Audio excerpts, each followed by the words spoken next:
เฮโลเสียหายสบายเลือบบ่มาแยงพวกลุจำลองจำคนสกีโอจะเก็บภาพบรรยากาศยะตะกลวงตู้ใส่อันบ่ผู้คนที่กำลังติดตามโอแยงคลิปกี้ตะกลองกลวงประตูใส่ก็มือภาพมือแนวมือจะอัดบ่ยอยังพร้อมยอเลยนี่กลวงยัดแนวกี้แหละนี่ก็กี่กับอาหารแล้วก็ความหลากหลายชนเผ่าของบรรดาเผ่ากมูอีหรือว่าเผ่าต่างๆแล้วเรามือสามมวดแต่ว่าก็แยก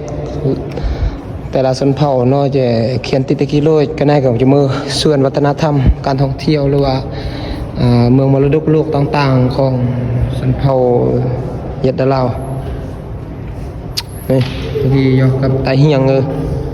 ยอพร้อมเกือบารกลที่อยู่เมืองมรดกแบบ